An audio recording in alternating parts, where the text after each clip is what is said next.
We acknowledge and respect the first humans of the unceded land we call San Francisco, the Ramaytush Ohlone. We condemn the genocide of these and other tribes across the Western Hemisphere. We honor their legacy and history, and we support rematriation and sovereignty efforts.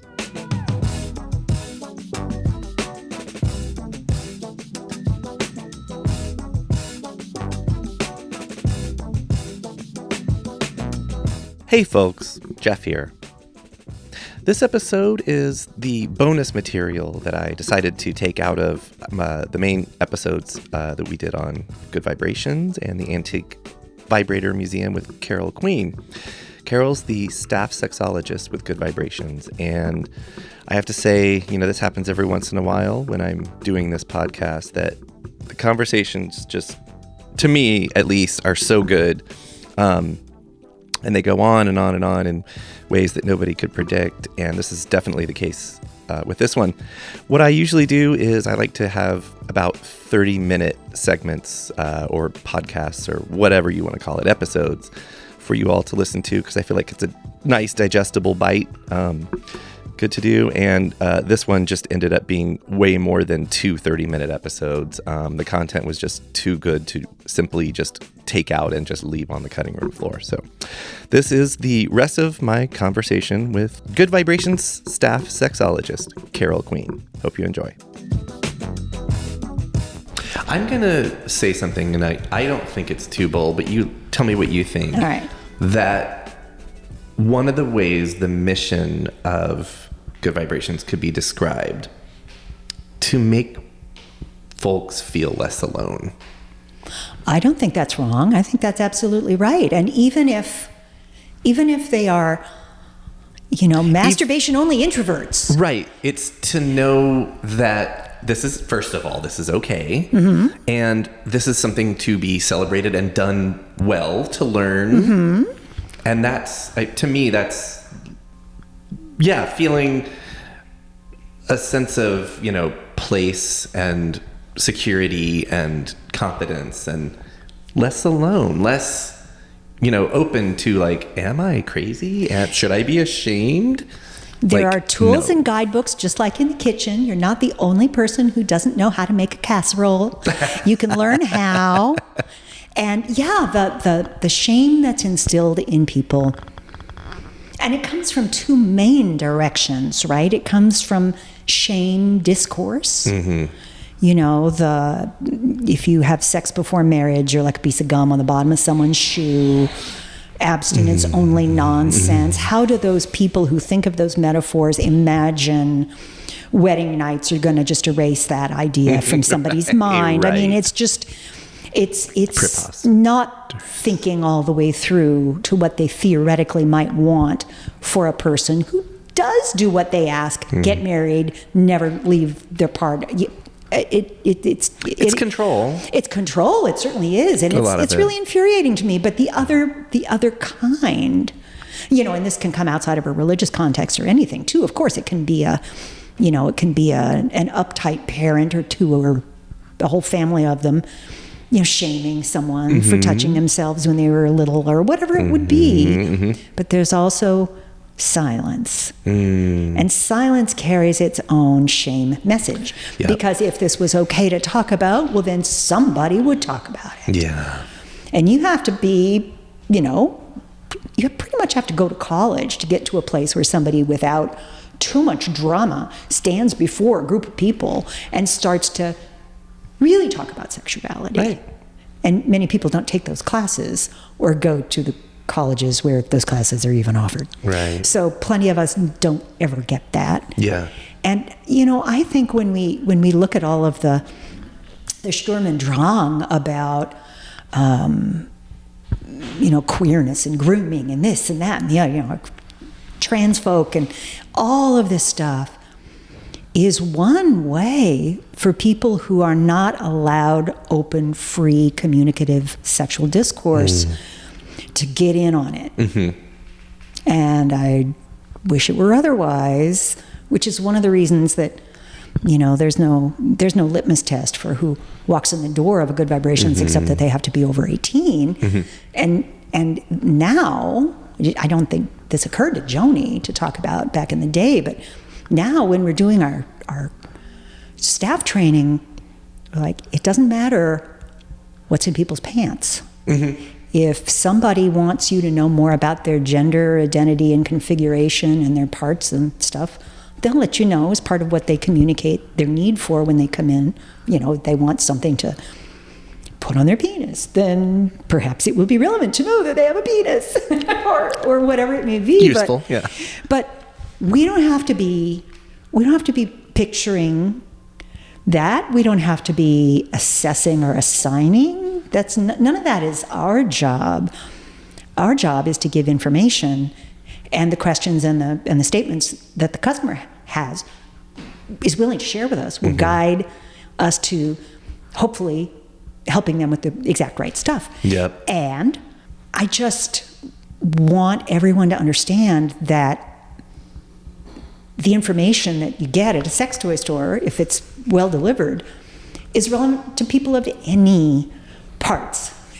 Yeah. You know, right. The sensation of vibration is about us and our neurology and Universal. How we experience touch and this particular sensation. It's not, you know, it's not, we called our items sex toys, of course. They used to be called marital aids. Oh. And you don't have to be married, and you don't have to think there's anything that needs to be fixed in order to acquire one or more than one, because we're diverse.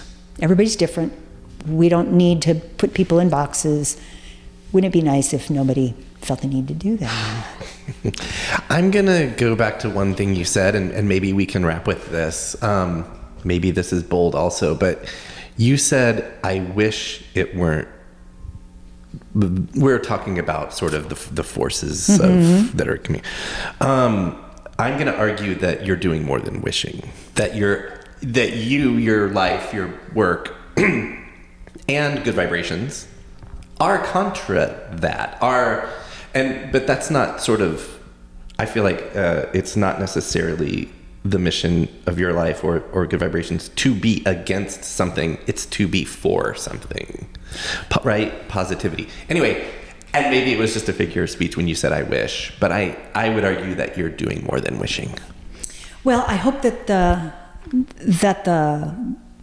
balloons we send out, no, not balloons, those aren't good for the environment. The vibes we send out. The compostable balloons that we send out. No, we don't carry balloons. We carry condoms, but not balloons. You can blow up condoms with helium. Oh, yeah. Oh, they do, people too. I've seen this happen. I've seen them made into water balloons. Oh, yeah. Yeah. You only have to take a dish of condoms to one public event in your entire career to see the water balloons start to be thrown. Yep. If there's anybody between the age of 8 and 12 that could grab one of those out of the dish and run into the restroom, it'll happen. Mm-hmm. I feel like it's a natural law. But aside from that, and it can mean exploring with toys. It can mean telling your person that you never have thought about toys with, and you never will, some realness. Mm-hmm. It could show up a lot of different ways. We think it makes the world a better place. I think these are great places to end our recording. We're at like what I call time, but also I don't want to miss anything major. If there's anything you want to get in. One more thing. Let's do it. There's an example of what we've just talked about that is one of the things that we're best known for outside of our zones of influence in the towns that we occupy with stores. The National Masturbation Month, which we created in 1995, just a few months after then Surgeon General Joycelyn Elders had been fired by Bill Clinton for saying one little tiny sensible thing about masturbation. Just a sensible little thing. It might have been a setup for all we know. I do know that Bill Clinton maybe should have been masturbating more. It's hard to, I don't really know, but anyway, we made National Masturbation Month to talk back to this shame specifically about masturbation, because of course if masturbation is completely not okay to talk about or do, we've got a lot of people that we have to turn away from the door, for heaven's sake. This is an empowerment thing as far as we were concerned, but it was also, we need to talk back up to the culture that says, well, of course she said a thing. She can't be Surgeon General anymore. It's like, people, she was the first African-American Surgeon General and the most sensible human being on the planet. I have met this woman. She is so, we should just let her run the things. Yeah. I think that would be a great idea. So we took up the mantle of trying to help people think about and talk about masturbation more and better, more comfortably, less shamefully. And out of that grew years and years of action, including talking to Drive Time Radio shock jocks. That was my job. That was a lot of fun. Oh. And my favorite was when we shared with our other friendly sex toy store community what we were doing, and the people in Toronto took it over to do a masturbation challenge between, I believe it was the police and the fire department. Oh, okay. So don't ever say anything bad about Canada to me. I love those people. Something about, Canada. Oh, Canada. Not blame Canada. Oh, no.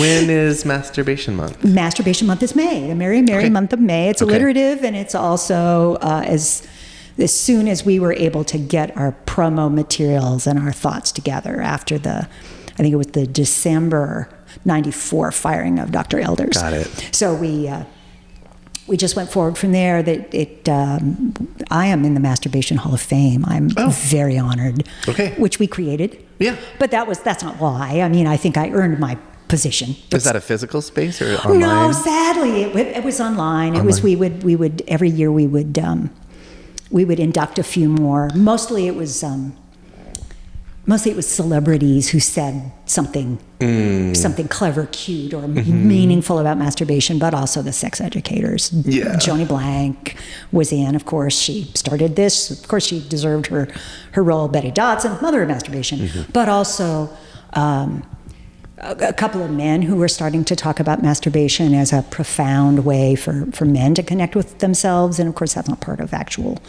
male sexual socialization either, even for the guys who have learned that that's a profound thing. Great for them, but that's not what they learned in the locker room. So yay to the guys who stepped up to try to deepen men's relationship to themselves sexually. Right.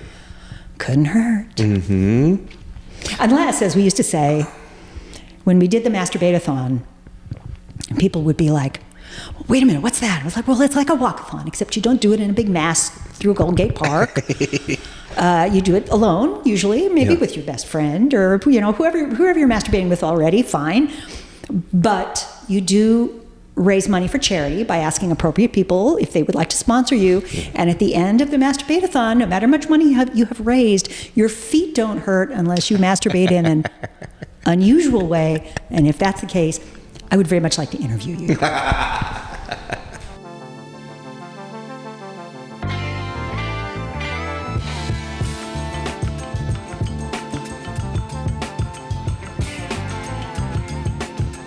That was Good Vibrations staff sexologist Carol Queen.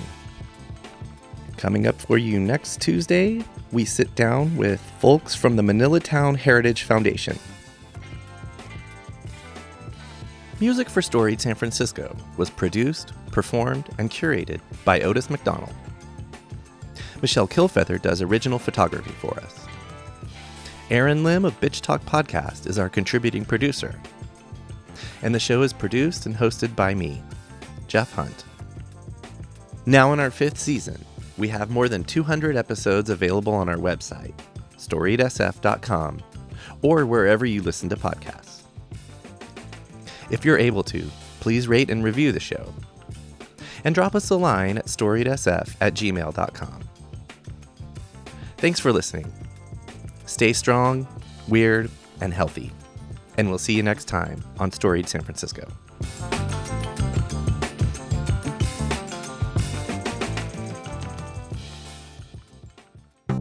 podcast is a proud member of the BFF.FM podcast network.